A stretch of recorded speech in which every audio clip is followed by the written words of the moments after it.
this Scott is correct in saying that in 2016 that running for president with the highest unapproval ratings in the history of this country. We don't have that.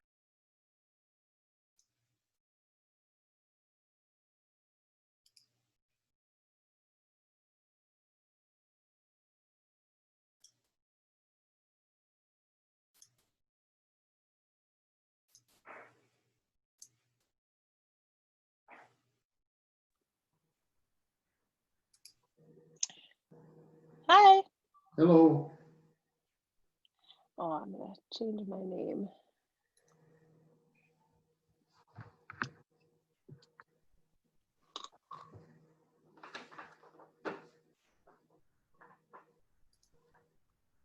Nice haircut, Molly.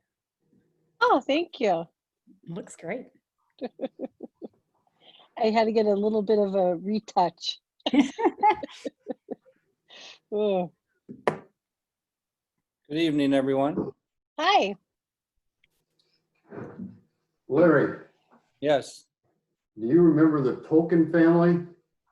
The who? Tolkien. Jessica and Ben were two students, went through the Glen Hills Parkway and Nicolay. You remember Tolkien Pontiac? And Oh, yeah. Yep. Okay. okay, they live in Glendale, somewhat behind Nicolay. Ben Tolkien graduated from Nicolay in 2001. He's about 38 years old. Yeah. Died Monday. Oh, that's awful. Yeah. That was before my time, but that's still 38 is incredibly young. Andy, do you know the Tolkien family?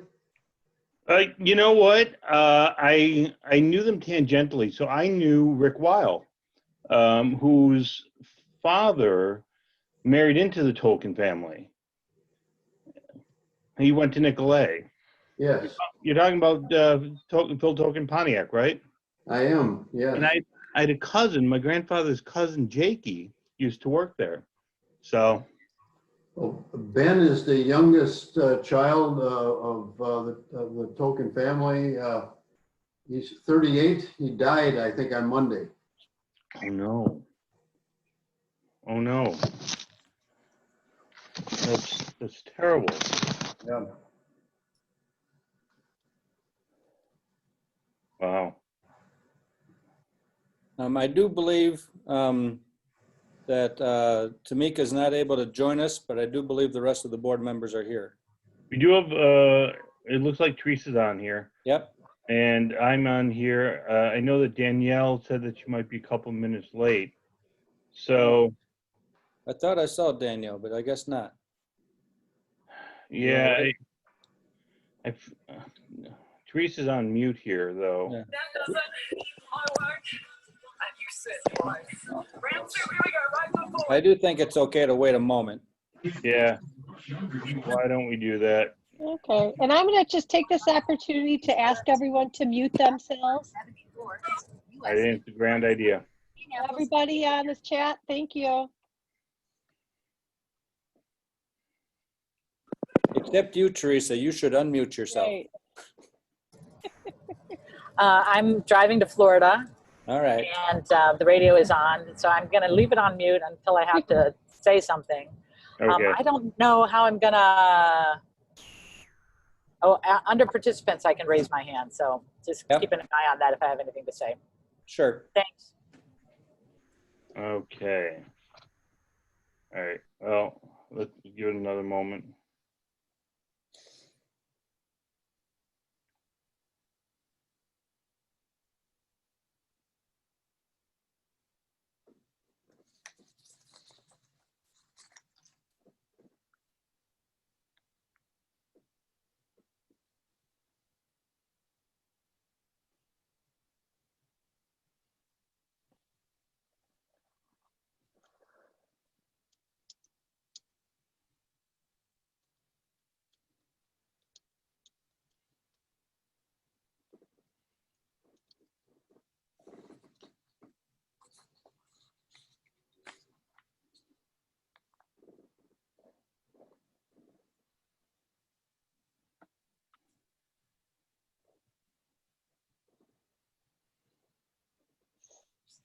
Danielle just joined.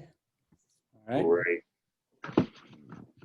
All right, then we are here to open up our regular school board meeting on October 21st. I will call the meeting to order and say that cell phones should be silent. Our meeting may require invoking formal board meeting rules such that visitor speaking and participation, I'm sorry, that was a run-on sentence. Our meeting may require invoking formal board meeting rules such that visitor speaking and participation will be limited to 3 minutes during agenda action items and visitor participation.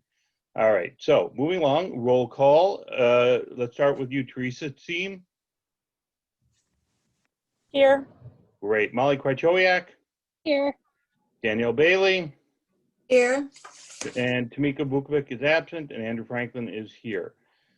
Our first item on the agenda is approval of item D, E, and F, which are approval of the agenda, minutes, and approval of financials. Is there a motion with respect? So moved. Okay, is there a second?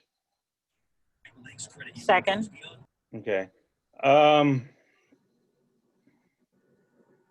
do want to just entertain, if someone would entertain one clarification, which is the October 7th executive session minutes indicate that we had discussion to consider COVID-19 salary adjustment for custodian and 1.81 salary increases for staff. I would like the motion, I would like the minutes reflected just to state clearly that we did not take action on that, on anything at executive session at that time.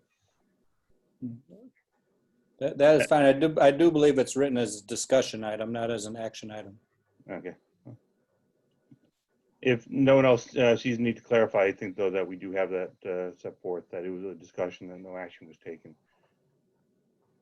Other than that, if there's no motion, then I'll ask since we have a motion and a second pending, I will do a roll call vote. Molly Krychowiak.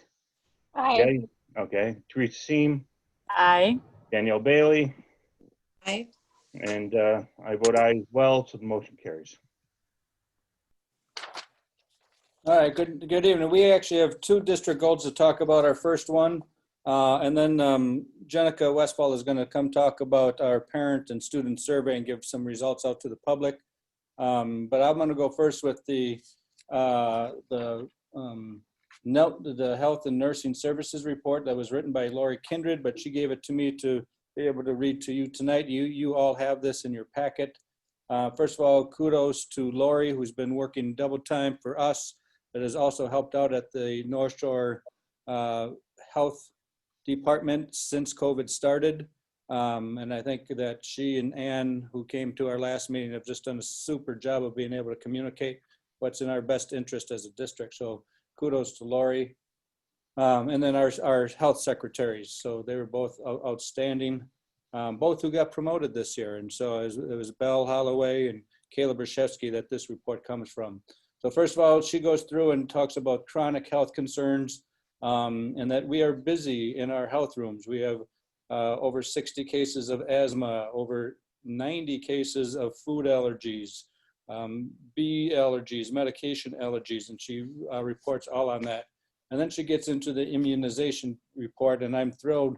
Every year since I've been the superintendent, we've had 100% of our parents willing to either say that their kids are immunized or that they have a specific reason for them not to be immunized.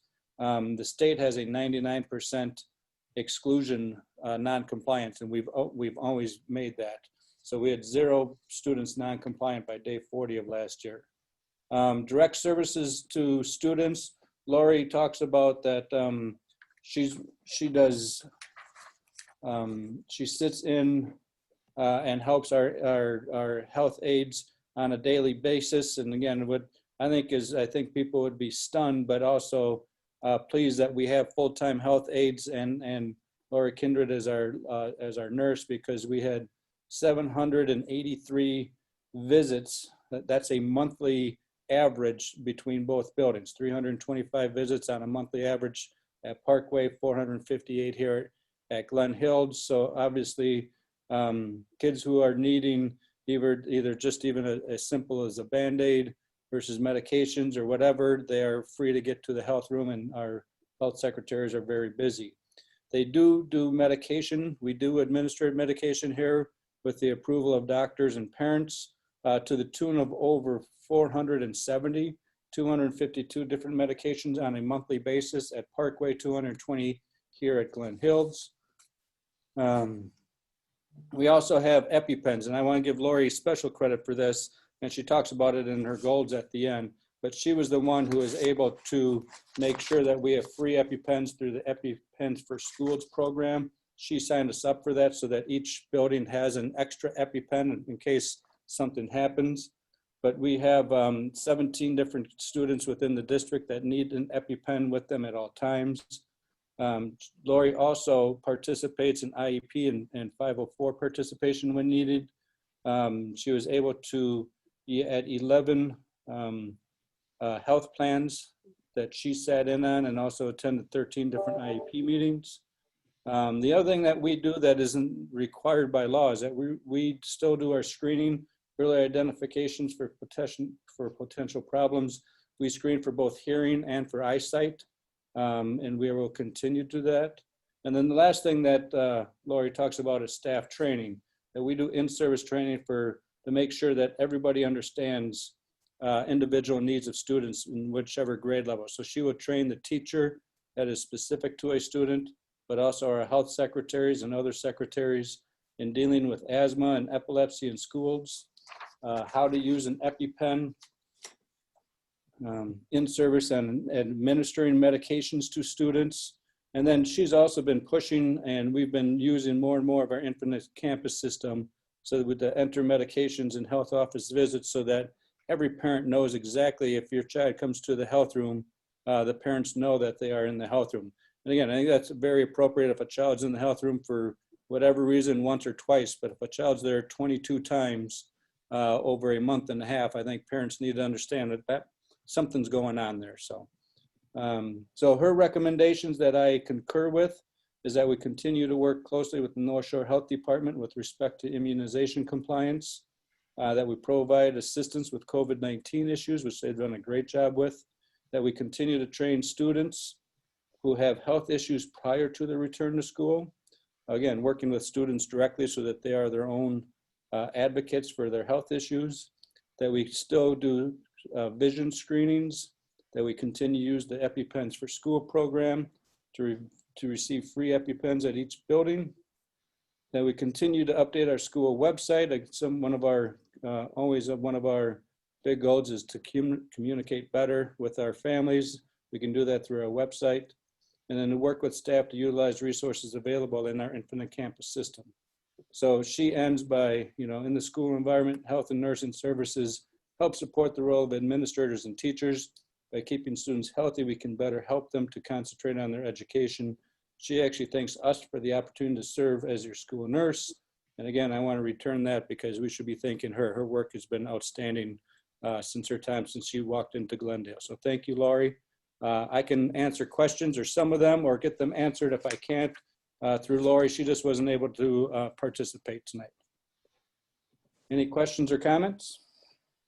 Well, I guess I'll ask the first question, which is what has the COVID pandemic done that has impacted how we provide services? And I know that's kind of a broad question, but if there are any kind of bullet points or big issues that we've seen, I'd love to hear. I think since we are virtual, I think what Laurie has been able to help with is helping parents understand and where to get resources if necessary. I think she's been sitting in on IEPs and health, meetings. And we also do have, and Shannon's going to talk about this, we have, and this isn't at the same time, but about 135 students who are coming into the building on any given week. And so they're still making sure that their medication is up to order, their physical therapy, any type of therapy, she's working with those. So I think it's really a continuation of what her regular job is, in addition to making sure that we're maintaining health and safety protocols. She was part of our health committee that put the protocols in place to keep our schools as safe as possible.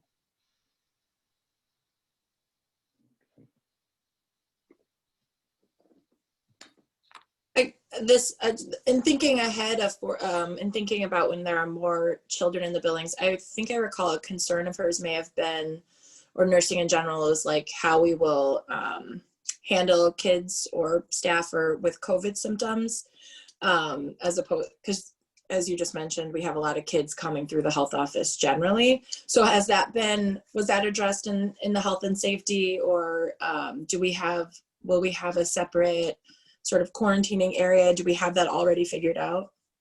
Actually, we do it through the recommendation of the Health and Safety Committee. Both buildings have a quarantine room that is outside of the health office. So Okay. if a child or an adult is having symptoms, COVID symptoms, they would be put in the quarantine room until they are able to be picked up. Okay, cool. Thank you. And we also have extra PPE for our health secretaries or any adult that might have to be with that child if that child would need specific intervention. Okay. Larry, I remember that in the beginning of the school year, actually over summer, if I recall, that the state had shipped a large number of masks and other PPE, some which was intended to be earmarked for students, in the event of reopening. I guess the question is, are we distributing any of that to students? We are. If anybody needs a mask, we have over 4,000 on hand right now and are able to get more from the state anytime we ask. So we have plenty of PPE in our buildings right now. That's good to hear. Yep. In just about every room, if I look over to my right in my own office, I have a package of face masks sitting right on that table over there in case somebody comes and they don't have one, so that we can share them. And we've done that in both offices also. Okay. All right. Is there any other comment? We can move on to, yeah, go ahead. All right. The second goal that we always talk about is communication, and we did send out student and family surveys about how the beginning of the year has gone. And to give that report, I'm pleased to announce Jenica Westfall, our Director of Teaching and Learning. Jenica? Good evening. I'm Jenica Westfall, Director of Teaching and Learning. Shannon, wondering if you could, or Karen, if I could share my screen for my presentation. Oh, there we go. You're already a co-host. Go ahead. Thank you. There we go. Put this here. Okay. All right. So tonight, I'm going to just be spending a brief amount of time sharing an overview of the Glendale-River Hills School District Virtual Learning Plus survey results for the student and then the caregiver survey. So between October 6th and October 19th, the Glendale-River Hills School District administered brief online surveys, one for families and then one also for students. We really wanted to get feedback related to the virtual plus learning model. The brief surveys were designed to gauge stakeholder perceptions and how the virtual plus model could be improved, and then next steps in planning and thinking about our transition back into schools during this continued COVID pandemic. So this presentation is going to be a summary of the overall results and some of the key findings and the actions that the district is taking for students and for families. I don't know why. There we go. All right. So the response rates were 370 of our families were responded and 430 students responded to the survey. Among students, though, we did have an underrepresentation of students that were in K4 through 3rd grade. We are thinking that because students needed some additional support taking the survey, that we believe that that is partial reason for that finding. We also have some limitations to think about as well. So while the survey average response rate for both families and students, we do have non-responders that may have unique needs that are not represented in this response group. So we need to keep that in mind. And then also, The data collected, we need to remember that it's a snapshot in time of stakeholder perceptions. And then in this rapidly changing world, our perceptions often change quickly. And then finally, the survey data is just one source of information that the district utilizes to inform decision making.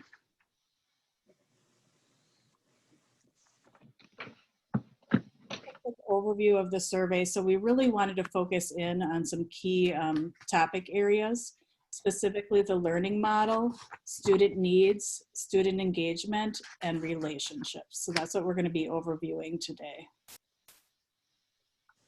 So overall, when looking at the families' responses for satisfaction for the current learning model, we had a large number of families that were that were extremely or quite satisfied. We did have 61%. 25% of our families were somewhat satisfied, along with slightly 8%, and then not at all 6%. So we ended up having a high amount of families that were very satisfied with the Jenica, quick question. Do you know the breakdown of the families? Is Parkway versus Glen Hills? Do you know if there was less Parkway families versus or more, or if it was about even? Do you know that? We found that there was an even amount, but when you think of the data, there were so many more students. For the parent survey, yeah, for the family. We didn't disaggregate that for the parents, only for students. That question was asked. So yes. Okay. You'll be able to see on the other ones though for students. So no, we were not able we didn't ask whether they were Parkway or Glen Hills on that question. All right, so for students, this was interesting. The majority of our students wanted to be learning at school. So we had 47, not the majority, but a large half of our students wanted to be learning at school. And then a large percentage would be happy with more of a blended type learning model.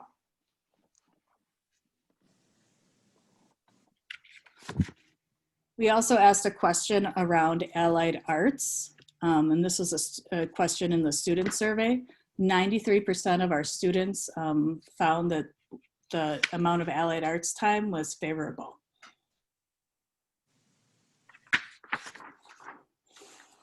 And then for technology, I pulled some data for both the families and for students. So 76% of our families found technology to be slightly easy to easy. And then for students, 49% found the tech to be easy and 45% found it to be okay.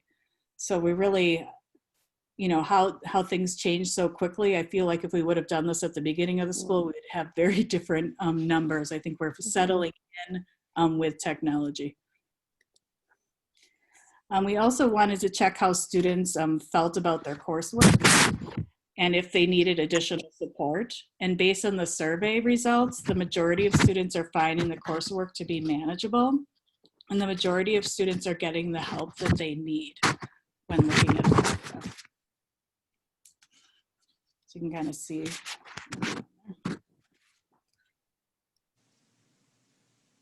So while the majority of students are able to manage their coursework and are getting the help they need, parents and caregivers are concerned about student academic growth. We had 80% of our families are concerned about academic growth. And then also a high percentage of parents and caregivers felt that they were confident in supporting student learning. So they're feeling really good about supporting student learning, but yet are concerned about the academics in a virtual format. Well, Jenica, I'm sorry. Could you go back? Are you in the 92% that is extremely confident, somewhat confident, and quite confident versus not at all or slightly? Is that what you're using to get 92?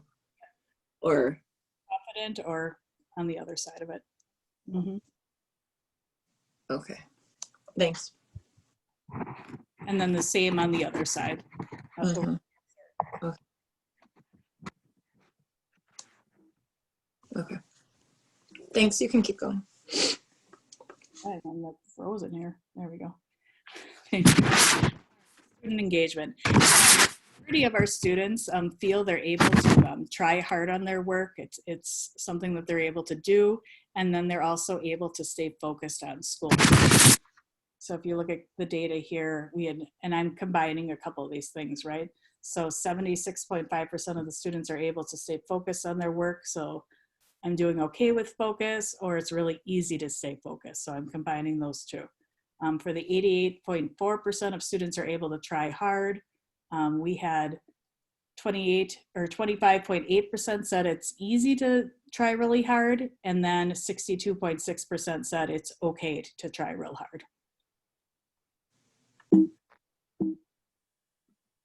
There you go.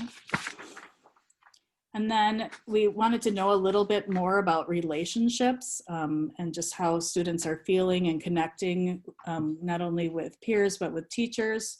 We had 84% of our students felt that they had an adult to go to for help. I thought this was really powerful. And 90.8% of our students felt connected to adults at school.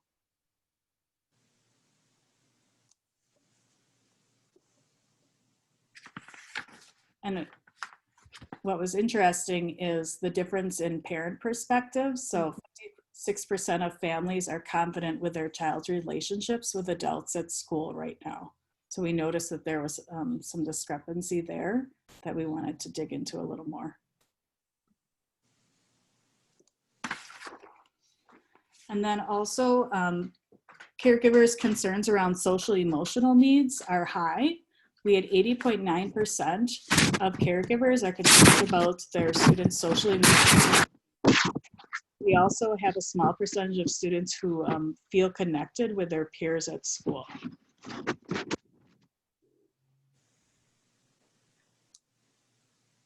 Can I ask you a question about that? And maybe it's further in your presentation, but we all know and we all are concerned about the fact that students are not engaging with other students personally, in person rather. Certainly, they don't have the same activities and so on. What are the things that we are doing to try to bridge that divide and to create a community amongst students who are virtual right now? I mean, I know we talked about that in the past as kind of something that would be a goal, as we move forward in a virtual or even at time a blended model. But, I do think that there is, if not harm, certainly impact from students just not being able to engage like they normally would. I mean, I think all of us have that same feeling in our work environment, just in society in general. So kids, of course, they're growing, they need that. That's something that this board has considered, to some extent, certainly when we decided to go virtual. What can we do more to help make students feel like they're part of a community? Mm-hmm. That's a great question, Mr. Franklin. So we have quite a few things that we've been doing, but we also have quite a few things that we're rolling out as well. I'll just really quickly go over some of these key findings and then I'll jump into that if that's okay with you. Is that okay? So for key findings, the majority of families find the virtual plus current structure favorable, with the majority of students would like to be in person or in a blended type model. Technology overall is going well.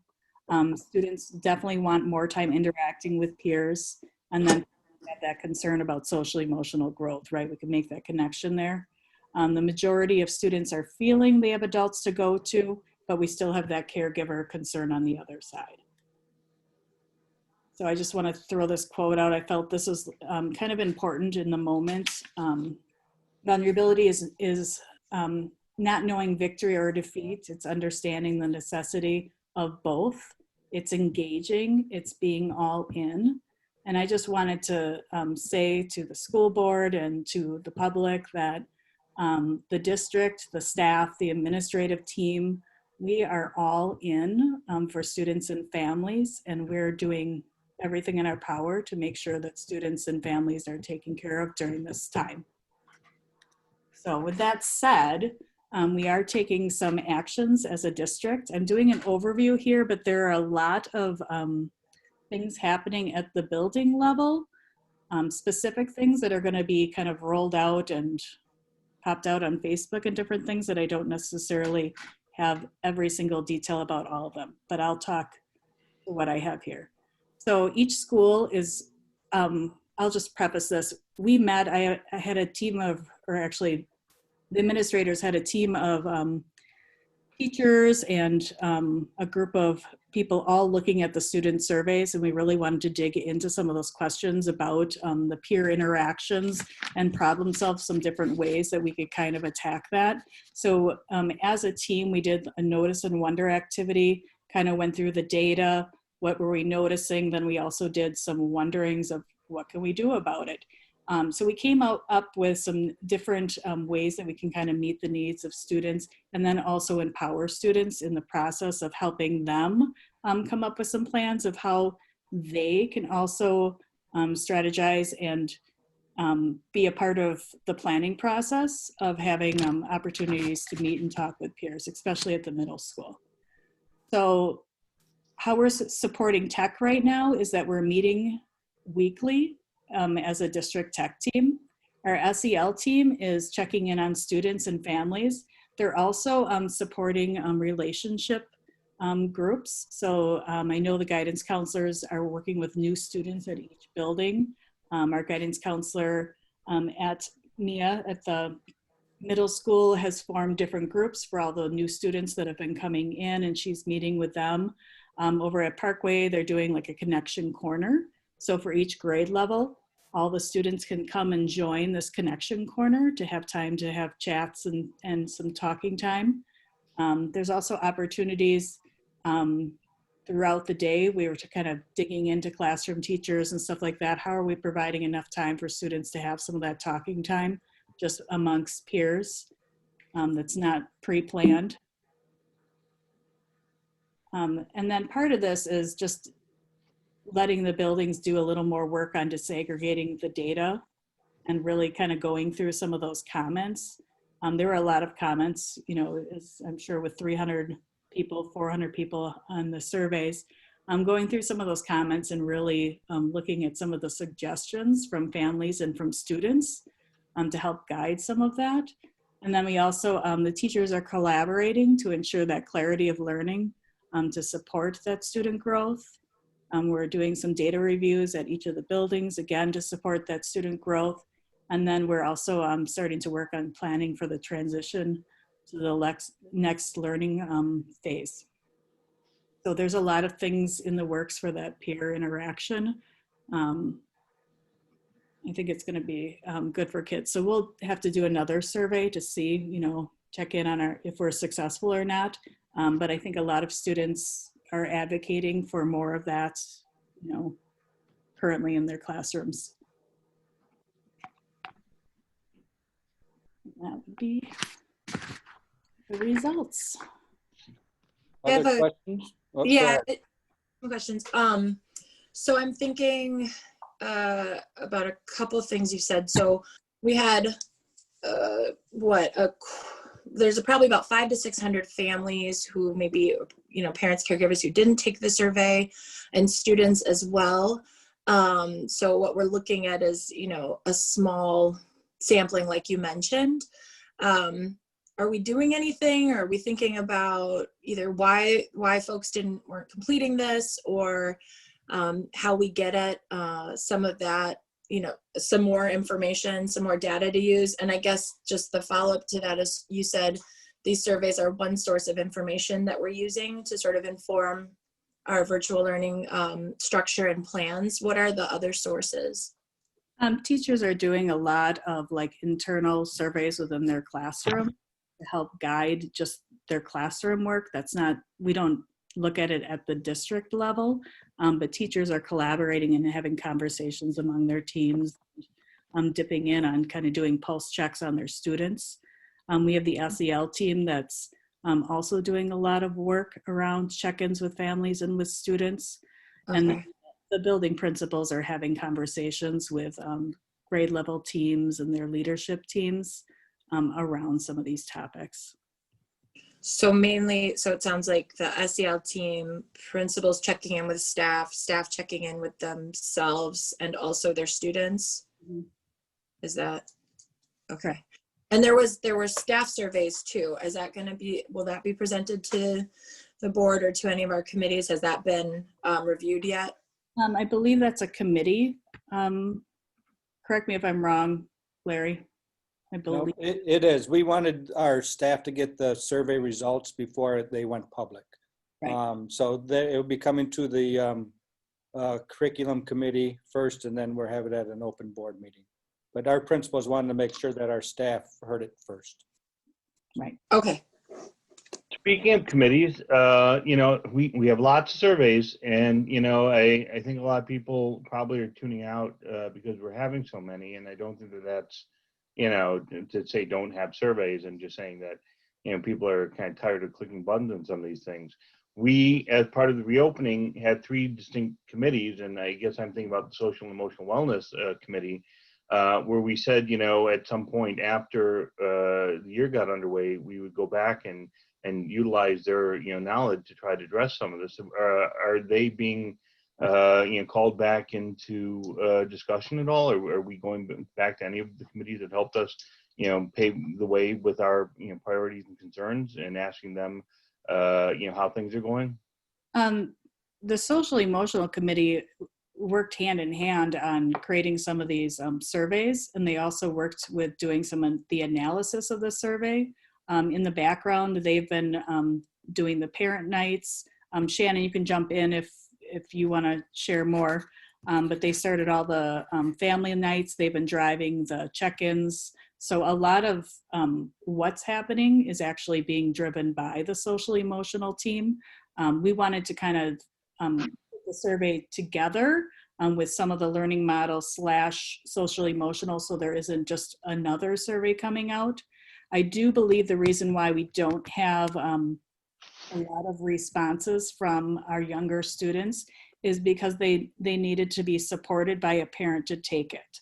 So I think that, just putting one more thing on a parent and family when they're, working on schoolwork and doing, additional things, it's harder to get those responses.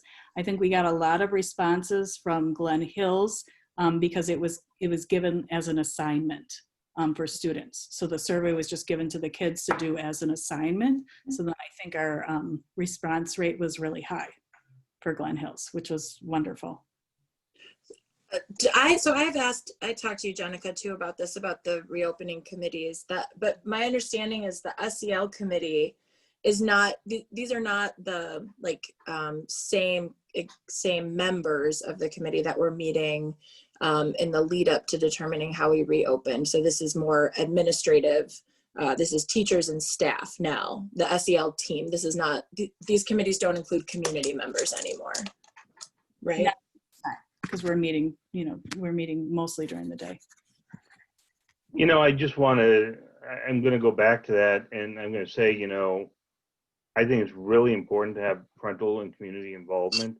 And we went to a lot of effort to get those communities set up and to tell people that we cared about what their input is. And I don't want to sound harsh, but I really feel that it's important that, where we're making some of these decisions about the ways that we can reach out to students, that we directly involve the parents of the students that, are seeing the ways in which their kids can be, reached out to and benefit by that. So, I guess my expectation was that the committees were the committees, and that the people who were going to be part of the committee were, the community members, and that, that was going to continue through. I'm a little upset to hear that, and I would just encourage you to go back to the people who were involved and to include them in some of these discussions.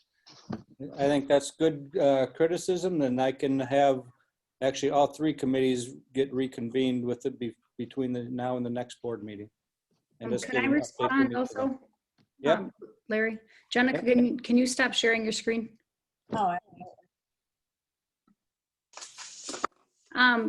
Mr. Franklin, just to follow up on the SEL committee, our group met obviously over the summer several times, and the action steps and the planning that we did, the group that was involved with the parents, the staff members, and then the core SEL, which is our counselors, social worker, Dr. Rodriguez, and Just Schaaf.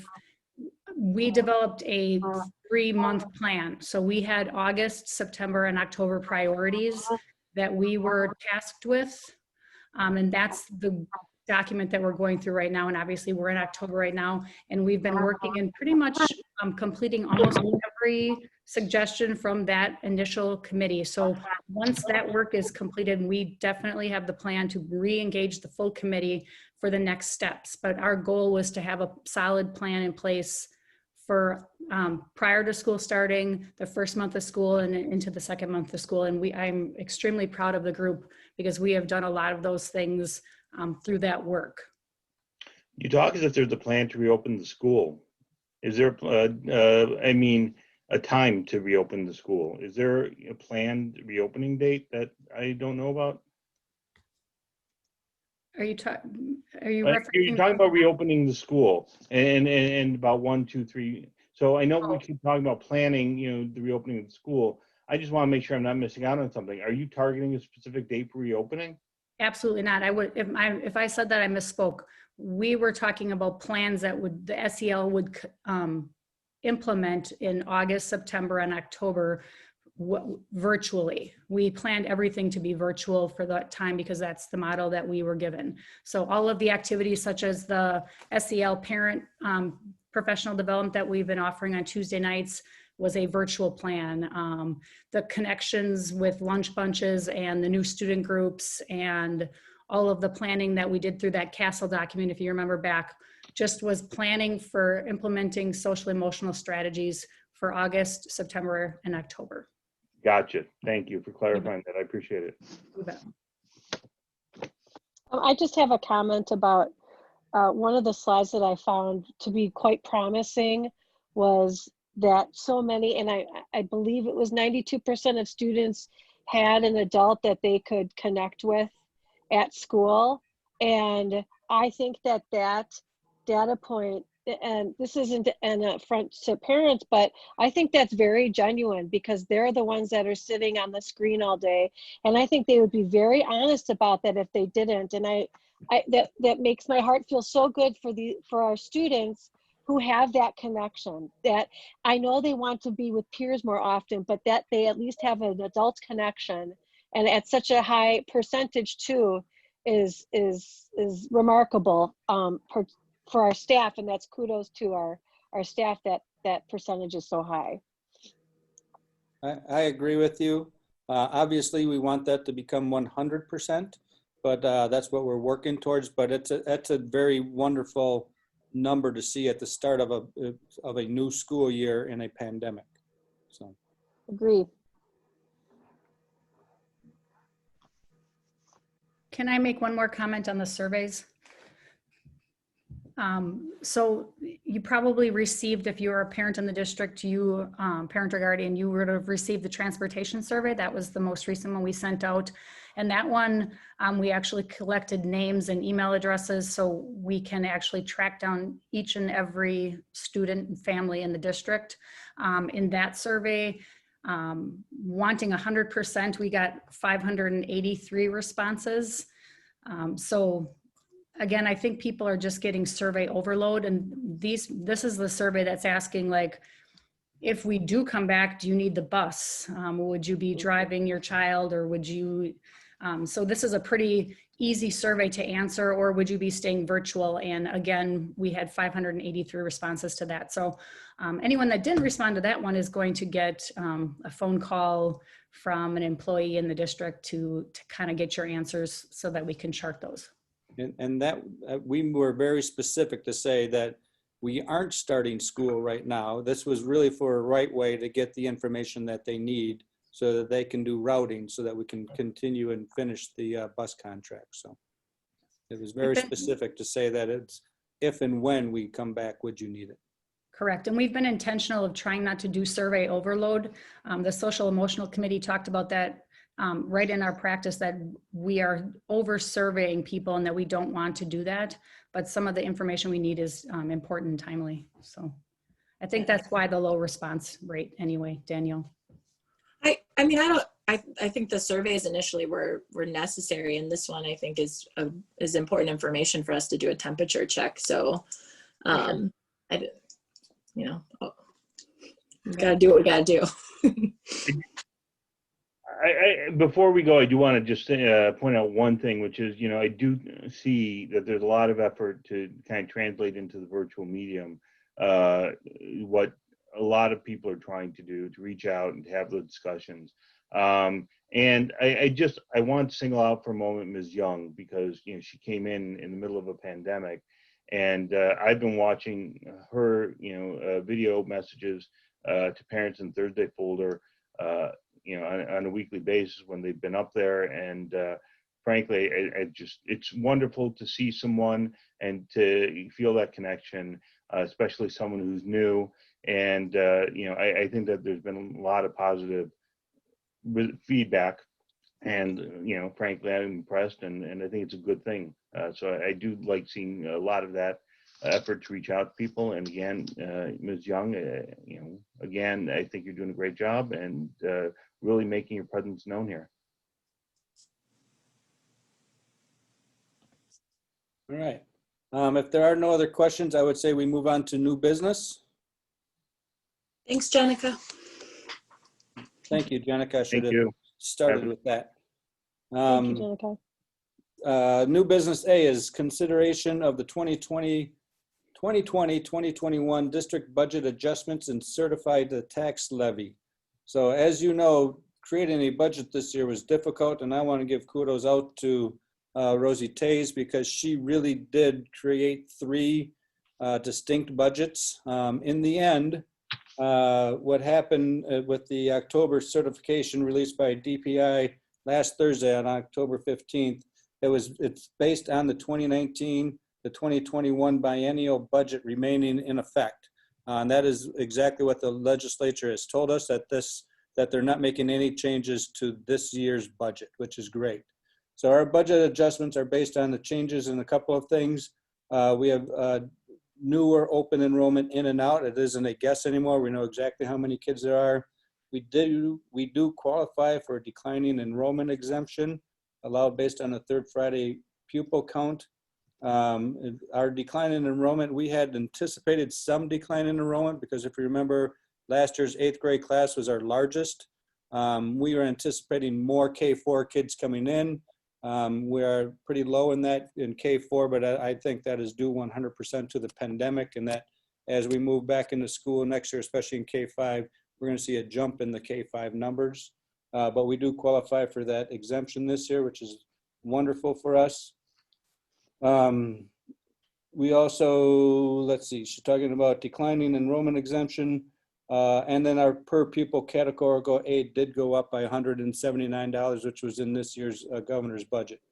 We also experienced a slight reduction in the equalized value for the district. The overall value of Glendale went down under between 0 and -1%. So it's a slight reduction, but not much. And then we did have district expenditures.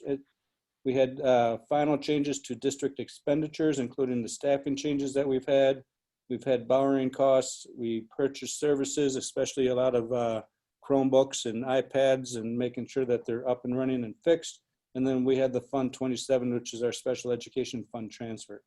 So overall, this budget adjustment reflects a 1.1 increase in general fund expenses and a 2.4 increase in revenue. The increase in revenue is due to the new referendum allowing for an additional $600,000 levy authority. So with all that, Rosie, you have all this in front of you. And again, kudos to Rosie. When you add up all of the revenue, it ends up being $18,480,718. Our expenditures should be $18,085,443, which is a nice fund balance to go into fund balance at the end of this year. Remember, this is the first year of the referendum. We want to make sure we put money into the fund balance, especially year 1 and 2, possibly a little bit in fund balance in year 3, at least break even, and then pull that money out in year 4 and year 5 of the referendum to make it easy for everybody. So the amended tax levy is necessary to support the 2020-21 budget of the Glendale-River Hills School District. The total levy is $13,801,796. The majority of that, $12,980,980 is in the general fund. The debt service fund, which is paying back debt that we have, are $256,000 plus. Community service fund of $564,755. So overall, what that means is the 2020-2021 tax levy is a 7.95% increase. The 0.2% decrease is in equalized property value results in an 8.1% increase in the tax levy. So basically, for every $1,000 your property is worth, you pay $6.95. Last year is $6.43. So it is an increase. The majority of that is because of the referenda being increased by 600,000. That's the vast majority of it. So I have two recommendations for you. I'll read them both, and then you can make a motion. I recommend that the board approve the 2020-2021 net expenditure budget of $18,085,443 as shown on page 1. And I also recommend that the board approve the 2020-2021 tax levy of $13,801,796 as shown above. Is there a motion with respect to the recommendation? So moved. And by the way, just to clarify, is that a recommendation on both, a motion on both recommendations? Yes, that's how I phrased it. Okay. I second the motion for approval of both recommendations. Okay. Is there any discussion? I'd like to ask, because I just want to make sure that we go through a couple of questions I have about timing and so on and so forth. First off, with respect to the legislature not doing anything, not meeting, no changes, if they come back and they change something, what does that do to our budget later on? In that hypothetical situation, if they would come back, let's say in December, and change the budget, we would just have to make adjustments to our budget internally. We'd have to find a way. They could, theoretically, they could add more money to the budget or reduce the budget for whatever reason, and then we just have to make adjustments on that. But they can't, because it's already been approved now, and after October 15th, we will receive $179 more per student. They can't undo that because it's too late to undo those type of things.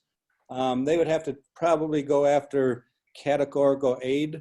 And I don't see a legislature that would take special education money away from districts right now, especially during the past. So I really don't see that as a possibility.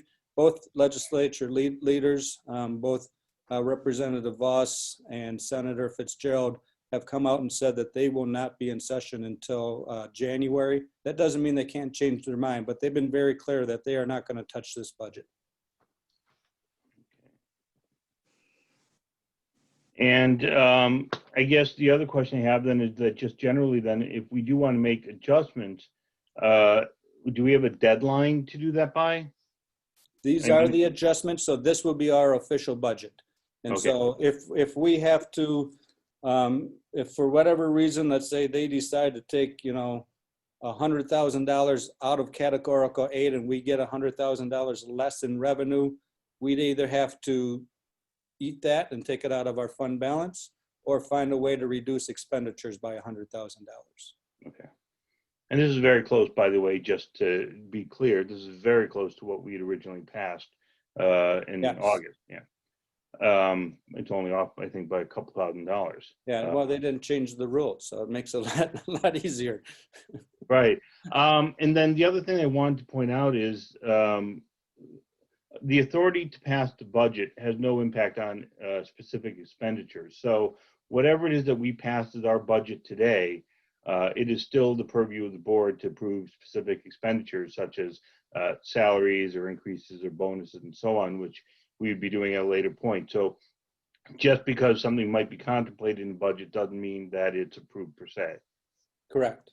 So this budget does include a 1.81% across the board salary increase, which I think ends up at about $135,000 if you added everybody's up.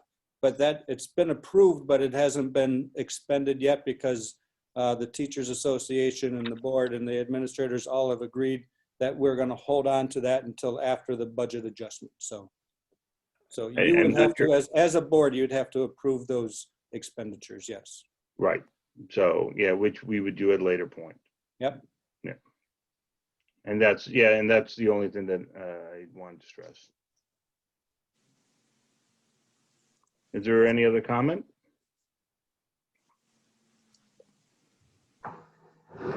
Okay.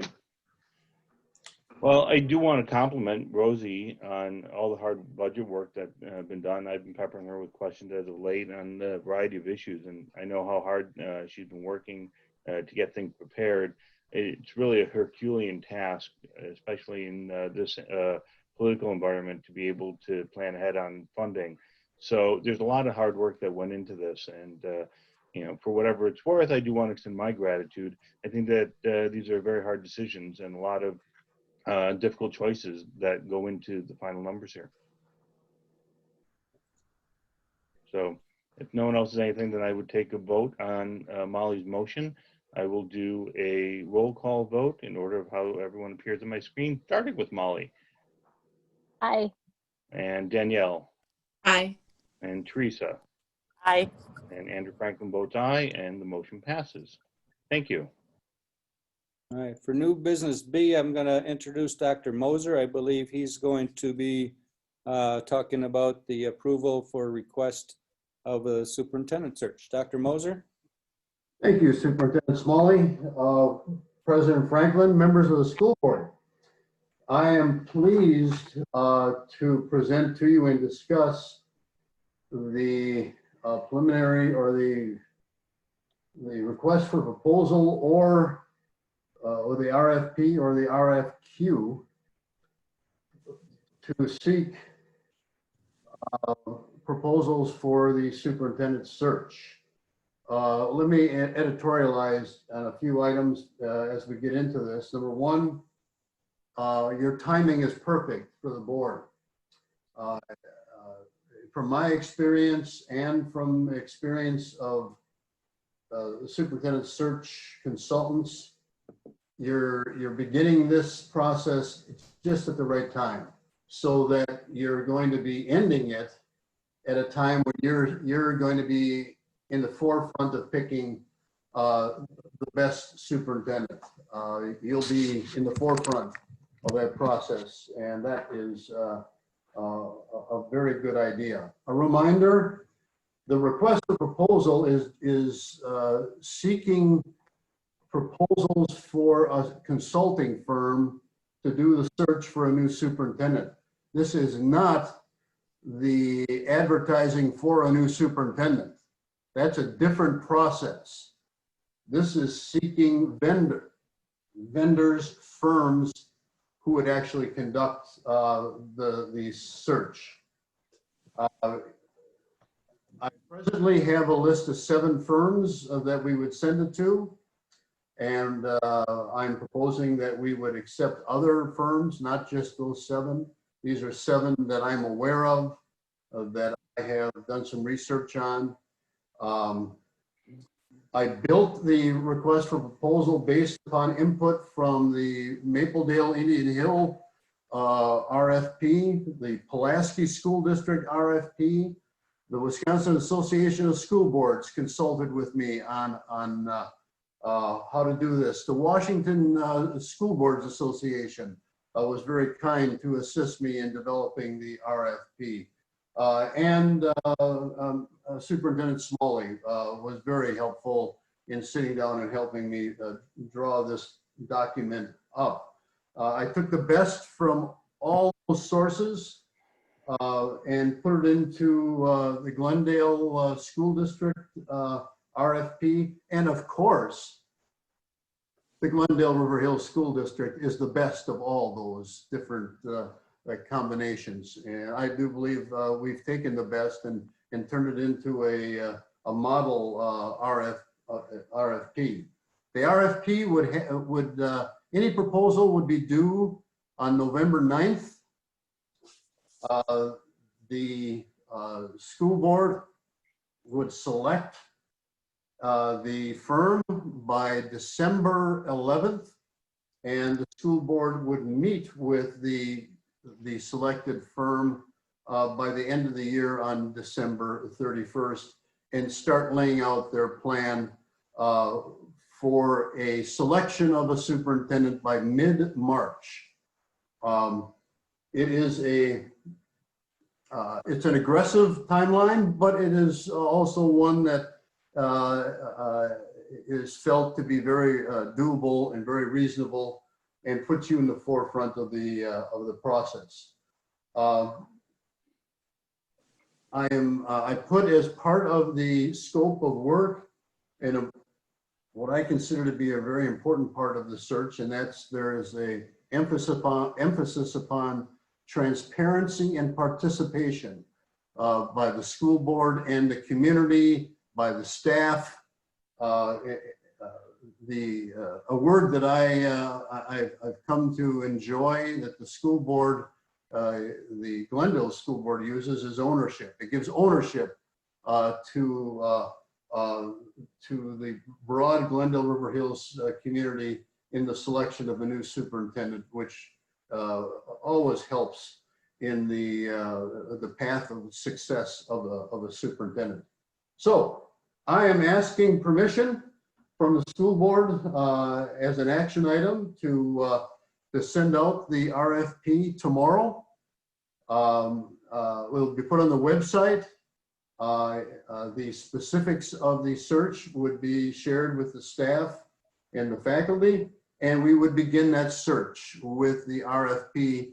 And the first step again is November 8th, when proposals are due. I anticipate you could receive proposals from 6 firms, and then you'll have to decide whether you want to interview all 6 or you'll interview a smaller number, and how you'll do the interviews, and that becomes part of the selection of the firm. And then once you pick the firm, then the relationship is between you and the firm on the superintendent search, what you're looking for, how the firm goes about their business on behalf of the school board. So President Franklin, I'm recommending and asking permission to disseminate the request for proposal as early as tomorrow. Okay, is there a motion with respect to the recommendation? So moved. Is second? Second, Teresa or Molly? Teresa can take it. Okay, discussion. Does anyone want to ask any questions? I had a question, quick question, Elliot. Yes. Are you publishing this somewhere such that you feel like more than 6 or 7 firms might respond? I thought I heard you say that. I did you're say sending that. What I said, I did say that. I said that there's nothing prohibits more than 6 or 7 applying. It will be disseminated as broadly as I can disseminate it. On our website, I will approach the Wisconsin Association of School Boards, the Wisconsin Association of School District Administrators, and attempt to interest as many firms as possible. The 6 or 7 firms that the board sees as the firms that will receive it, the RFP, are the firms that usually do business in Wisconsin on superintendent searches. These are the firms that, whether it was Mapledale sent it out to, or Pulaski sent it out to, or the WASB indicate, and WASB will be one of the, I'm sure they'll be putting a bid in.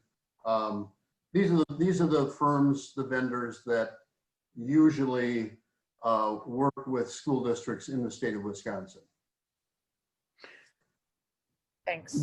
Dr. Moser, let me ask you a couple of quick questions here, and just so that we can discuss, I guess, the mechanics of what the selection process looks like. So I'll try to be brief. One is the selection process itself. Once we get this pile of responses to the RFP, the board's going to be able to determine what factors and what process it wants to engage in order to select that final vendor, correct? That is correct. Okay. That'll be your decision, whether it's money, whether it is vetting the firms, find out how well the firms have done. The criteria would be set by the board and determined by the board. This is a cliche that superintendents use all the time. Speaking as a superintendent, this may be the most important process that the school board will engage in, period. Okay, it is, and I appreciate it, and I also appreciate your hard work. I also, just to comment on the breadth and the detail of the RFP, I thought it was, it was more than sufficient. I thought it was very clear. But working as I do within the RFP world, I know that there are people who inevitably have questions, and so I guess just to anticipate, can we as board leave the answering of questions up to you unless you need us? I mean, when people come back with questions about an RFP, what is the process by which those questions get answered if they're very specific? Thank you for that. In the RFP, there is a reference to contacting me. You're right, President Franklin, that they would contact me. They will know that I am not the decision maker, but if they want to know information about the district, about timeline, about are there any limits, has the board said they will not spend more than $2,000? I'm exaggerating when I say that, but I didn't want to go to a high figure. I want to go to a low figure. They bring all those questions to me. And then I will let you know that the firms have contacted me. Yeah. And then, I mean, because I guess my question is, if there are questions that you can't answer, how do we answer them as a board? Do we have to have a special meeting, or do we just, time? Well, I could be facetious and say, if I don't have an answer, I'll make it up. Saying that, but I'll find out answers. I'll get answers. And I don't know at this particular point, as part of the RFP process, I usually boards do not meet to answer questions from possible vendors. That's the contact person, being me in this case. I would answer those questions. Let me ask you one other question, and that is, it's too early to know what this is going to cost the district, because that's why we're getting the proposals. But in your experience, are most vendor proposals from search firms, are they done on a flat fee or fixed fee basis? Are they hourly? Do you know? There's usually a flat fee plus expenses. Okay. Okay. The search will cost a certain amount of money. You may say that with the search, you want to send 2 board members to Hawaii to visit the home district of your top choice, and so they would say it'll be the cost of the search. And just one, but okay. One will go. One will go. Yeah. Actually, I take that. Fiscal responsibility. Yeah. Thanks. Anyone else? No. Okay, I appreciate all of that. Then I guess I would ask for a vote on the motion to approve the request for proposal and to disseminate it accordingly, starting with Molly Krychowiak, aye. And Danielle Bailey. Aye. Teresa Seam. Aye. And Andrew Franklin votes aye. The motion carries. Thank you really for this hard work as we embark on this next stage in our journey as a district. Thank you very much, Dr. Moser. Thank you. All right. Our last item of new business is to accept a couple of donations. By policy, the board has to accept donations of $500 or more. Even though this is an anonymous donation of $1,000 to the Glen Hills Library, you need to approve that we can accept that $1,000, and you'd be silly not to. And then we also had, I want to personally thank Mr. Sams, who's been a long-term substitute teacher in our district, has donated $500 that he's requested to be put into the PTO Family Needs Program, but because it's $500, you need to approve that. So I am requesting that you approve the donation of $500 from Mr. Sams and approve the $1,000 donation from Anonymous. Okay, is there a motion with respect to the recommendation? So moved. Okay, is there a second? Second. Okay, great. Then Molly Krachowiak? Oh, well, I should ask, is there any discussion? I mean, thank you. Thank you, Mr. Sams and Mr. Mrs. Anonymous. Thank you. Amen. Amen. Okay. Then I will do a roll call vote. Molly Krachowiak Aye. and Danielle Bailey, Aye. Teresa Seam, Aye. and Andrew Franklin votes aye. The motion carries. Thank you. We rely on the generous support of our community, especially in these difficult times, and it's very much appreciated. Wonderful. So we do have, if I look down at participants on my Zoom call, we have 58 people participating. And I think most of them are here to actually listen to the next report, which is the reopening updates and data reports from the North Shore Health Department. So Dr. Kelton will be taking that. Shannon, you're up. All right. Before I start, Mr. Franklin, I just wanted to let you know your comments regarding Miss Young. She, obviously we don't have a chat available, but she wanted to personally thank you for your kind words. We are lucky to have her on board. So Absolutely. Thank you from Anna. Thank you. You bet. So I'll share the screen. I know, I'm sure everyone's enjoying this as much as I am, that this is my new job. So I've been getting in the habit of just using the same template to make it simple for everyone. Again, here we are, reopening schools report. I'm going to probably start going a little quicker through some of our guidelines, since this is repetitive twice a month now, but these are the 4 metrics that are used to determine school reopening plans and which learning model we should be using as a district. The data that's being presented tonight is directly from the North Shore Health Department's October 16th report. The North Shore Health Department does give us daily briefings, but they give school detailed reports each Friday as mentioned. So this is from Friday, October 16th.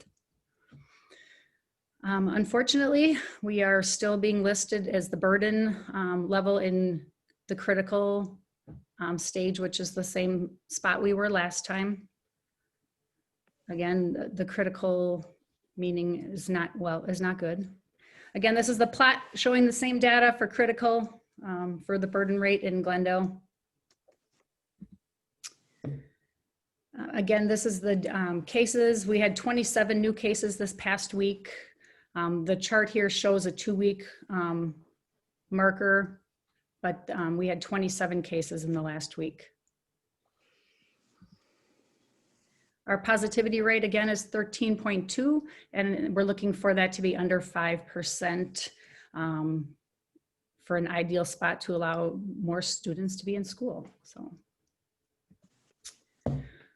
we are still doing okay with the hospital beds and the hospital usage in the Milwaukee County, so that continues to stay consistent. And then here's the age distribution. And again, for those that are, if I'm going too fast, this presentation will be on the website again, of new cases per age group. So again, if you look at this, this is the cases reported on 10/15 in these various ages. These are the cases that were reported on 10/2, showing the new cases over here. This is the same chart that I've shown over the course of the last several months. We are in the critical stage in the purple. We started this whole journey in the red zone and have consistently the last 2 weeks gone into the purple. And again, this is the additional criteria that we've talked about numerous meetings in a row. This is the summary chart that I put together just to kind of chart so that you can have an easy look over week by week. So we had a lucky week here, but it's continuing to go in the wrong direction for the city of Glendale. So I have a few new updates for the board and the community tonight.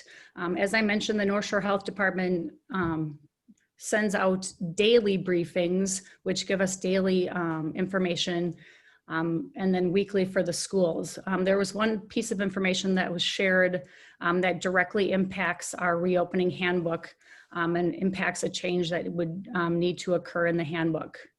And I'm going to share what that is. So one of the criteria that we use when we determine whether students or staff need to quarantine is based on the term close contact. And if you are watching the news as much as I am, you've probably heard people talk about close contact. Our handbook had close contact written in as being 6 feet from someone for longer than 15 minutes in a total day. And we didn't include some of these other more specific things. So this is a graphic from the North Shore Health Department, how they are defining close contact. So I would like to recommend that the board approve us updating our handbook language to reflect the safety protocols that the North Shore Health Department is using, which would basically, the next document was directly from our reopening handbook. This is a sample page from the reopening handbook. It says here, if you test positive, and this is geared for staff, and then there's another one for students, but if a staff member tests positive for COVID-19, this is what happens. This is the number of calendar days that they need to be teaching virtually from home. If someone in your household tests positive, this is what happens, and you need to quarantine or stay home for 24 days. The bottom bullets here are the items that are new information from this exact graphic, showing basically that if someone you personally have been in close contact with tests positive, and then it defines exactly what close contact means. A lot of people will give us scenarios, and this chart here, it makes it pretty easy to follow of what the criteria is and what the staff member or student would end up having to do. And I just want to jump in that this is new information that came out just within the last week from the Wisconsin Health Department that the North Shore Health Department took. This wasn't, we were using the most up-to-date, and this is now the newest, most up-to-date close contact. So it wasn't like we were just ignoring stuff before. Yeah. Just Thank to be you. clear. Yes. I feel a little bit odd that I get excited every Friday to get the health department reports and the daily briefings that I, printed off and I searched for right away, because I'm intrigued on making sure that we are doing what's safe and healthy for our students and our staff, and to make sure that I'm up to date on all of the details for us to be safe for our students and staff. So just a quick summary of what's going on in Glendale. We talk a lot about the city of Glendale data, but we now have about 150 employees that have been working inside the buildings, most of them working inside the buildings since the end of August. And as Larry mentioned earlier, we have about 135 students coming inside the buildings for in-person services. And those 135 are not in school all at the same time. They are staggered throughout the days in chunks of time throughout the buildings at both schools. So you're wondering, how are we doing with our data? Again, staff returned in person on Monday, August 24th. Students came back starting Tuesday, September 8th. 135 of them have. We have 2 incidents that I'm going to share and chart through a little bit to kind of give you a little bit of an idea of what's going on. So here's a sample of an incident that took place at Parkway. So I'm going to start on the left here. A parent of a student receiving in-person services tested positive. That parent notified the school, and immediately, in the abundance of caution, staff members working with the student in question here immediately started working from home while we awaited the student results. The student was then tested, and that student unfortunately came back with a positive test. So immediately that classroom was closed. Students that were in that classroom were quarantined for 10, the student in question was quarantined for 10 days, and 6 staff members were quarantined for 14 days because they were deemed to be in close contact. So if you go back to the other slide, close contact again, for students, the 6 staff members were actually hands-on working with this student that had tested positive. So what happens then, and what happened in this situation, is we go to the next slide. All 6 of those staff members took the COVID-19 test. All staff members came back with negative results. So after the 14-day quarantine, the classroom was able to reopen.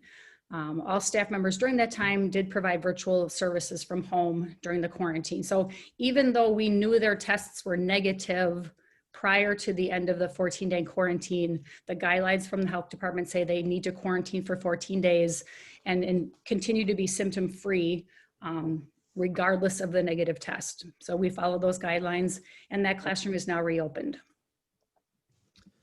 Glen Hill's incident, we had a staff member that developed symptoms and took the COVID test over a weekend. That staff member tested positive. That staff member will now teach from home for up to 10 days.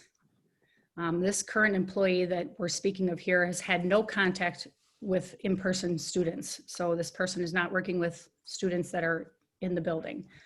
But 2 staff members were deemed in close contact to this positive staff member, and they were asked to quarantine for 14 days from the date of exposure, just using the guidelines. So the situation continues. One of those close contact in the previous slide has now tested positive or had symptoms and tested positive. So that person now stays home for 10 days. This employee also has had no in-person contact with students, but again has had 2 additional staff members that are deemed in close contact and are now quarantined for 14 days from exposure. So it's you know, it's pretty much like a connection, and that's why they call it contact tracing. We go through and figure out who's been in close contact, who needs to quarantine. And then Larry talked earlier about Lori Kindred and her role. Lori Kindred and I are emailing all the time on weekends, anytime something happens, so that she is in direct contact with the North Shore Health Department, and then we're making sure that we are following all the correct guidelines. So, yeah, Yes. go for it. Okay. If this throws you off track, I can ask it later, but I'm just thinking about the close contact criteria, and my assumption is for the staff interacting that the close contact is probably related to the being within 6 feet of somebody for more than 15 minutes, or I don't know if you have those kinds of details. So I guess I'm wondering if it's sort of why that's happening, or are we like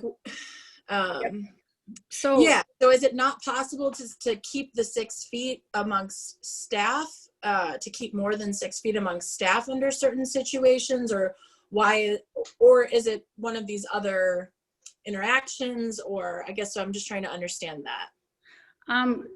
It's definitely the situation that we're speaking of here when it's staff to staff. Yeah, it's not one of the other things. Okay. I guess somebody could cough or sneeze on someone accidentally. We are all paying attention to our masks and our mask mandates. Right. But there are times where there are in-person meetings that are held, or people work together in classroom spaces. But yes, that is definitely something that we should continue focusing on and keeping 6 feet apart. I just want to interject here because, I think that this is a really important point, and I've been giving this a lot of thought. I mean, unfortunately, this happened, but if we're talking about, staff member to staff member contact, and it's happening in a meeting, then we need to do what we can to reduce or eliminate whatever the in-person meetings are to what is necessary. One of the things that I understood when, and I'm not angry, I'm just, upset, is that we expected that teachers were going to have their own space, the staff was going to have their own space, and if we're having in-person meetings on things that are frankly not high priorities, I'm deeply concerned that we should be cutting off or reducing any kind of contact or prolonged contact when it just isn't necessary. And now I don't know where that line is, and I don't know how that's going to look, but it sure seemed to me that if we're going to have a couple of people together, that it ought to be for a really important reason. And also, to the extent that there may be people, I was thinking about this in the context of, Elliot and you, if one or the other gets sick from being in a meeting, and you're both in the same meeting, then, you're both potentially down for the count. And then, that creates, a resource problem. So I don't know if we ought to have a protocol, for example, for having, someone and their immediate supervisor not in the meeting together. Have you given any thought to how we can do that to reduce these in-person meetings? I actually will jump in first. I think this is an excellent example of, we have the protocols in place. And I will tell you how the first incident happened in an office where there was social distancing beyond 6 feet with masks, and there was still a spread. So I don't understand how it happened, but it did. We have gone out of our way to make sure that administrative team meetings, meetings between administrators and teachers, as much as possible, staff meetings are all through Zoom. If it is an in-person meeting, it's in a large area where there's plenty of distance between people. But I do think that humans are human, and not everybody follows every rule every single time. And there's no blame, no shame here. But I do think that this is a good example that we can use to remind people that these protocols are in place for a reason.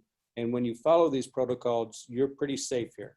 So if teachers do have their own individual space, and as long as they stay in their own individual space, there's really very little risk to them getting sick. But if teachers choose to go talk to their neighbor, then that could become a problem. And I don't know, Shannon, if you want to add to that. I was going to add that let me think here where I am on the slide.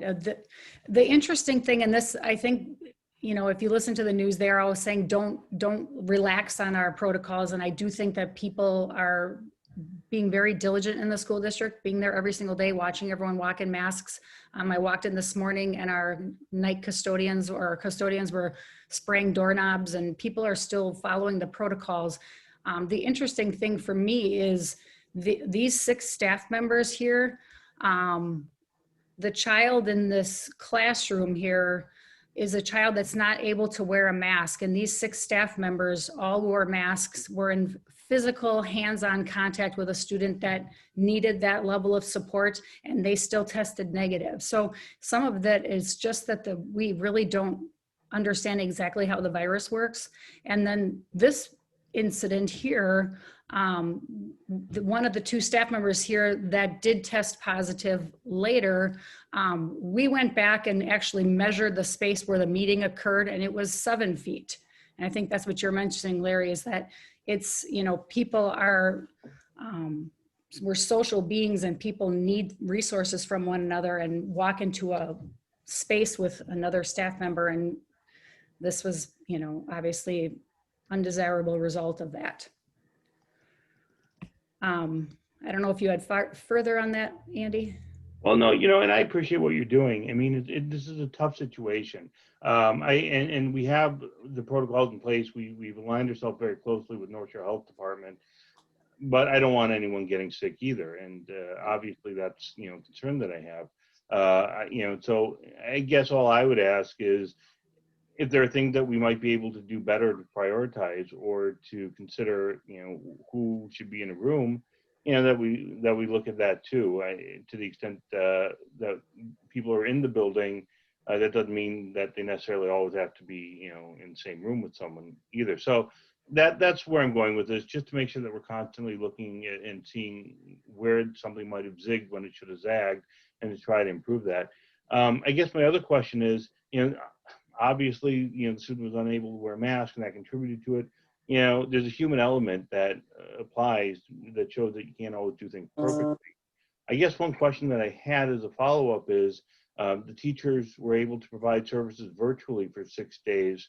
And I don't want you to comment on particulars, but, when students have services that they're getting, were there people also providing services in person during that time, during that 2 weeks? Not As the Parkway student? not those 6 staff members were not allowed to come back into the building due to the quarantine. So But there were others, yeah. other staff members that were not involved in this situation were in the building yet, but that whole classroom and anyone that worked in there and any student that worked in that classroom was closed. They all had to do virtual. And let's just, I'd like to just remind everyone about the reason that we have our students in special education coming in for in-person services is because the therapies and the direct servicing that they need simply ineffective in a virtual environment. So I imagine that those 6 staff members, yes, they did their due diligence to provide services, but again, it's not going to be to the level of what's needed for many of our children in special education. The other thing that I would also add using this slide here is we have 3 staff members. This is the other data that I've been collecting. 3 staff members in the district have had household members test positive. And according to those guidelines from that chart, because they have a household member that tests positive, they are automatically quarantined for 24 days. So we've had 3 of those situations since the beginning of the year.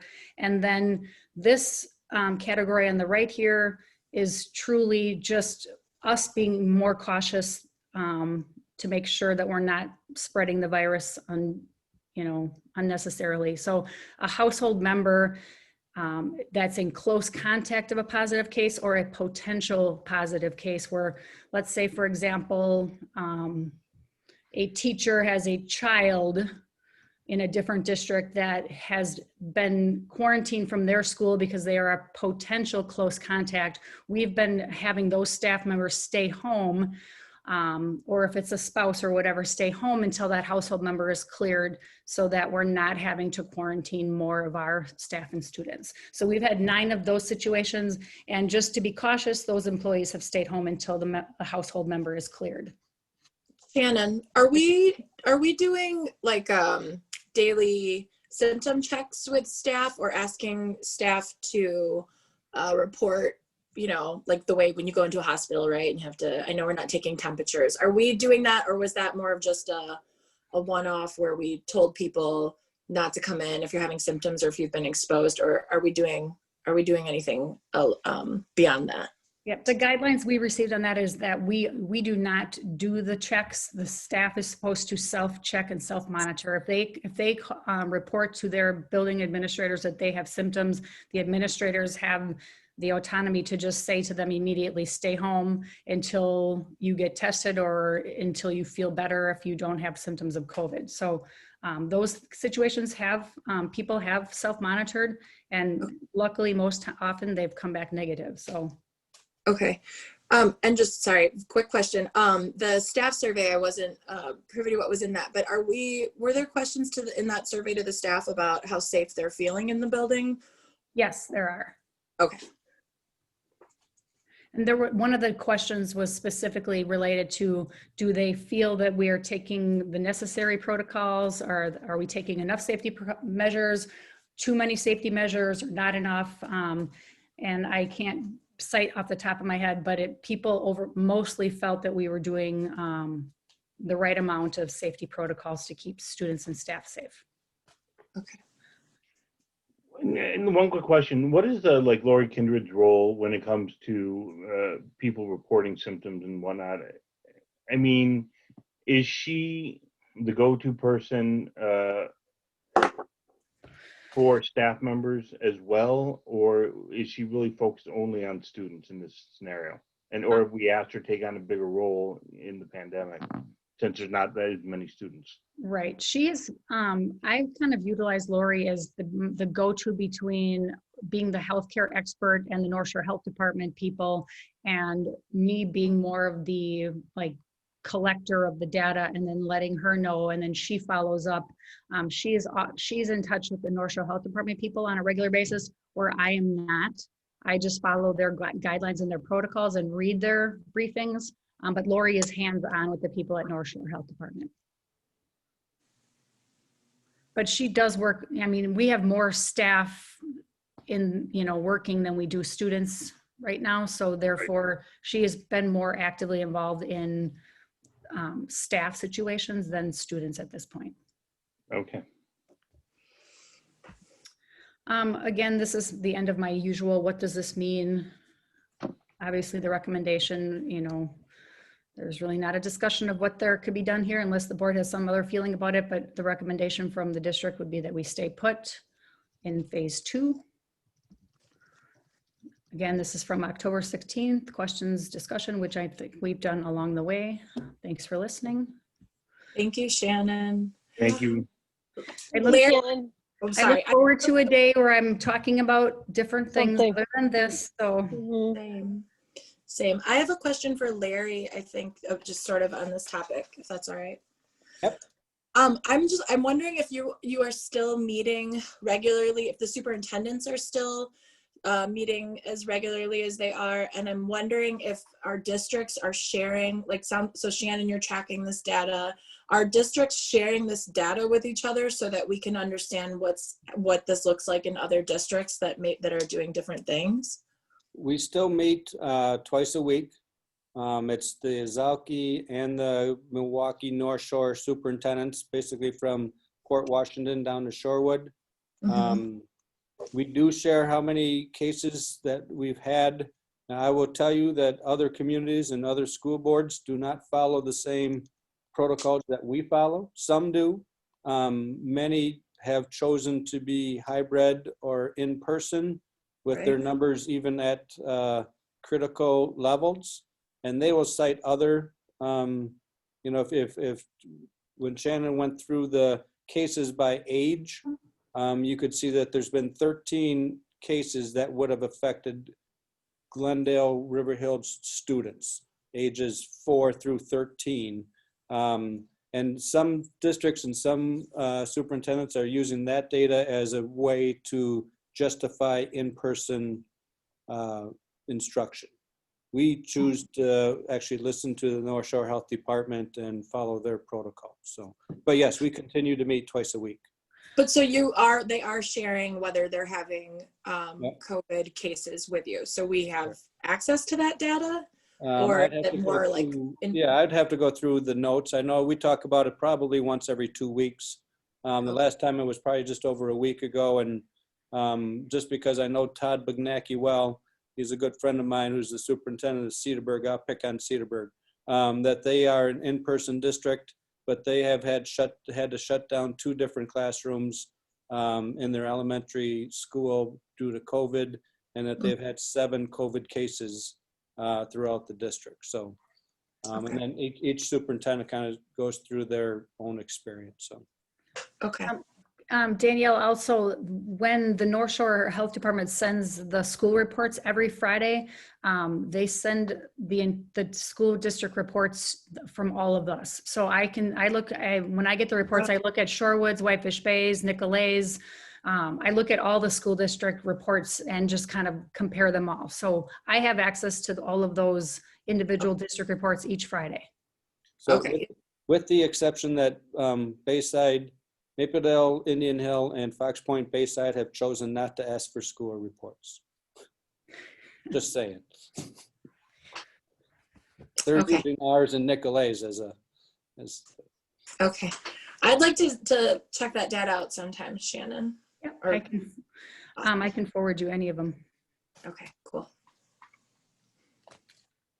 Okay. So a couple other discussion items. One, I'm going to go about educator effectiveness, a DPI waiver that we will be talking about later on in the year. And then Elliot will talk about the committee meeting schedule. And then I want to give a foundation update and a shout out. before we go to visitor participation. The educator effectiveness DPI waiver, we've talked about, we waived educator effectiveness last year when the pandemic started. We've been having discussions both internally with the administrative team and talked with teachers here. We've talked to other districts, Nicolay, Mapledale, Indian Hill, Fox Point, Bayside, Mequon, Whitefish Bay, John Thompson, Shorewood. I do believe that we will be coming to the board, and we have to have a public hearing about that to ask for a waiver from educator effectiveness. And I just wanted to point out, by waiving educator effectiveness does not waive an evaluation that's going on between teachers and administrators. That communication will continue on. Just the specific educator effectiveness, that process is pretty cumbersome, and it's time consuming for teachers, as Molly nods her head. And we believe that it's one less thing that we need to do. We will continue to make sure that our teachers are, great as they always are. And if someone needs help, we'll provide the help. But I do believe, after discussion with the administrative team and the Teachers Association, that we will eventually come to you to get a waiver from the education educator effectiveness. Easy for me to say, just because we believe it'll be the best thing for our staff. With that, I have a quick question. So if, Larry, if someone is in their summary year, does that person stall in the summary year until yes. until you go with EE again? Is that what the Correct. plan That is? was one of my concerns, is that if you waive it, it would become like a doubler for the administrator the next year. It puts everything on hold until the next year. So if you're in year 2, you still are in year 2 when we go back to it next year. Okay, thanks. And educator effectiveness, just in case people are wondering, it's a 3-year cycle. So it's year 1 where you get, unless you're a brand new teacher, then you're on it for 3 consecutive years. But once you're an experienced teacher, you get a summary evaluation from a principal once every 3 years. The other 2 years, you still have to do documentations, but it's a pretty cumbersome activity. So with that, I'm going to turn it over to Dr. Moser about the committee meeting schedule. And you have to unmute yourself, Dr. Moser. Elliot, you need to unmute. There you go. All right, Ed. Yeah, thank you. Starting next week, we will be starting the committee meeting system for our school board. I'm pleased that is taking place.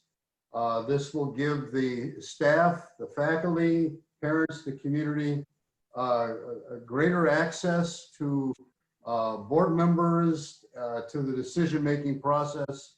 And I think the community and the staff will appreciate this, as I think the school board will appreciate this process.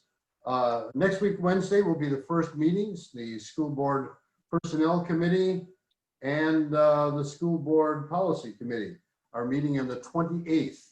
It will be the first kick at the committee process. The chair of the policy committee is Ms. Seam, and we've already put together a very good agenda for that meeting. The personnel committee will be meeting, that meeting is at 5 o'clock. The personnel committee will be meeting at 6 o'clock. And the next round after that will be on November 2nd, where we have the communications committee will be meeting, as will the curriculum committee. They'll be back to back. We're going to try to back meetings as much as possible. So these are going to be open meetings to the public. That doesn't mean that there will not be times when the committees will go into executive session, but they'll be virtual, but they will be open to the staff, the faculty, and to the public, and transparency and participation will be encouraged in all these important discussions. Thank you. All right, thank you, Dr. Moser. And then I wanted to end the information discussion items with a foundation update. I've been in the district since 2003, and I've always been impressed with the Glendale-River Hill School Foundation. I went back and added it up. They've donated over $800,000 to the School District of Glendale-River Hills over that time. Both Elliot and I were able to participate in their first meeting of the year, which was last Tuesday. And they made two decisions at that meeting. Number one is that they are using most of their funds right now, and they are going to be coming before the board, I think in November, if not December, depending on when they actually have the full access to the funds, to donate, to complete their promise to donate $50,000 to the building of the Innovation Learning Lab at Glen Hills. They have the money and they're coming to the board and to the district to donate that. If not next month, it will be in December. I am so thrilled with that. The Innovation Learning Lab is about 80% complete. The walls are up, everything is up and running. The rest of this money we will be using to buy the furniture, to finish up the furniture and get it all ready when students do return. So I think that is outstanding, and it's a kudos to Carla Pennington Cross, who's the new president of the District Foundation, and the entire foundation board. I was thrilled to be part of that meeting. And then the second thing that they did is they chose to change their bylaws, that they've been on a percentage-based earmarking of funds, and they wanted, because of the pandemic, they wanted to have better access to where they can put the funds. So they have vacated the percentage-based earmarking of funds that go into effect. That earmarking went into effect back in January of 2018. They've put that on hold. It will give them more flexibility in figuring out how the best way to use funds going forward. So again, I just want to give a shout out to Carla and the entire foundation board and previous boards and previous members of the foundation. Another $50,000 donation coming to this school district is outstanding. And I see Carla would like to actually say something if we can unmute her.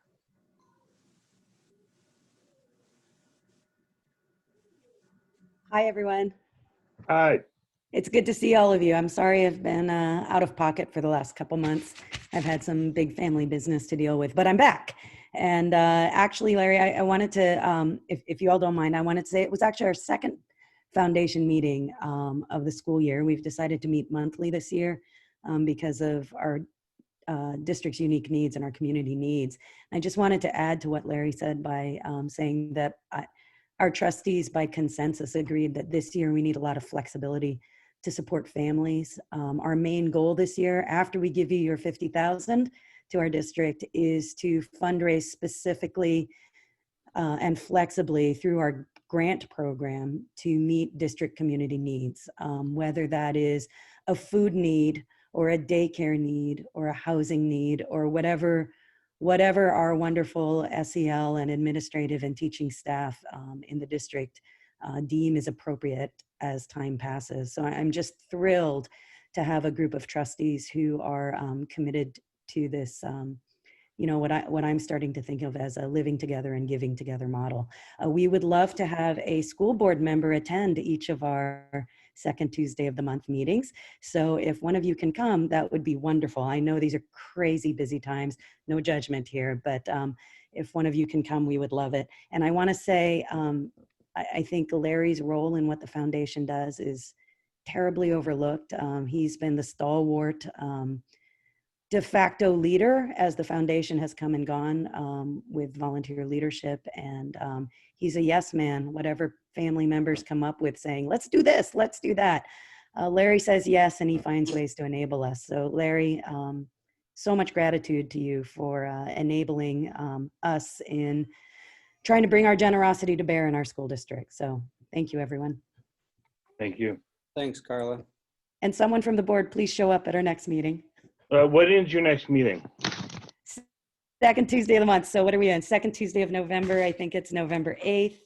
Let me look at my calendar. Usually, Andy, I think I send you the link. It's Yep. November 10th, right? Okay, November 10th. So if you can't make it, maybe I hustle will up delegate. someone else. Absolutely. That's Thank great. you. Thank you very much for the reminder. All right, with that, Mr. Franklin, my discussion and updating items are over, and I turn it over to you for visitor participation. Yeah, and now if you're looking closely, visitor participation doesn't appear on the current version of the agenda, but that's okay because there were some technical issues. We fully intend to give everyone an opportunity to participate. So visitor participation, if you have a comment, I would ask that you raise your hand and limit your comment to a total of 3 minutes. And I'll give everyone a moment if they have something that they would like to ask. And I don't know, Ms. Seligman, if that hand raising was on your image that just popped up was a request to raise your hand, but I see someone raising their hand behind a rainbow. So if it was, raise your hand within the chat. Oh, there you are. You're on video now. Okay.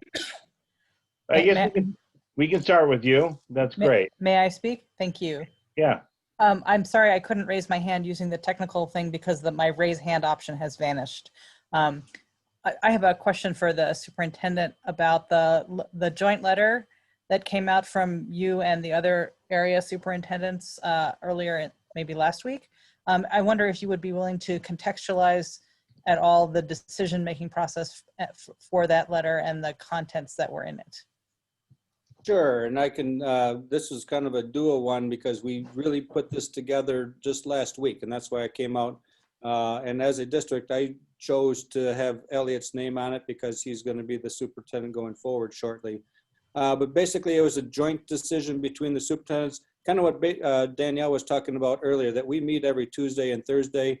In those meetings include the Health Department of Ozaukee, Washington counties and the North Shore Health Department. And we could just tell from the beginning of this year that the spike in COVID isn't just in Glendale. It's everywhere in the North Shore, including Ozaukee County. And we just thought if we could do a joint and have 13 different superintendents in this southeastern Wisconsin sign a joint letter that went to all families in all of those districts, it would hopefully reawaken some people to take the protocols needed. Because right now the spike is really going to cause, we are already virtual, and it's going to cause a lot of other districts to go virtual, and a lot of those communities do not want their schools to go virtual, but if they aren't going to follow the protocols, then they need an awakening, so to speak, and that's what this letter was we were hoping to do. Thank you, I appreciate that context. Okay, is there anyone else? In the interim, I might as well just ask, and I'll take off my hat as board president for just a second to ask the question. We have conferences coming up, and we didn't really touch base on conferences on the agenda. So what's our participation ratio with students and parents signing up for conferences? For this first conference, our goal is 100% participation. Conferences happened last night. They are happening tomorrow night and then Friday. Any families that aren't able to do one of those 3 days, the expectation is that teachers will be reaching out to the families that they miss to make sure that a conference is held this fall. Okay. I'm Andy, this is Shannon again. Did you want us to collect the data around participation for a future board meeting? Around visitor participation? No, around the participation in parent-teacher Oh, conferences. yes. No, I would like to know what that is, and because I also know that, there's a little bit of a change in the process and how the appointments are being staggered, and I am curious how that's working out in terms of people, and we haven't done it yet, so I don't know how it's going to work out with other people in the same time frame. So I just want to make sure that everyone's engaged, that everyone has, good feeling about how the conferences take place. And yeah, I mean, having a wrap up, at our next meeting, I think would be a great thing. Great. So yeah, just for information, if you are a K4 through 5th grade student, you are having an individual meeting with your teacher. If you want to meet with an allied arts teacher, you can request that, and that would be set up for you. For 6th through 8, you will be meeting with the entire team, which is different. And that's because it's a virtual meeting instead of an in-person meeting.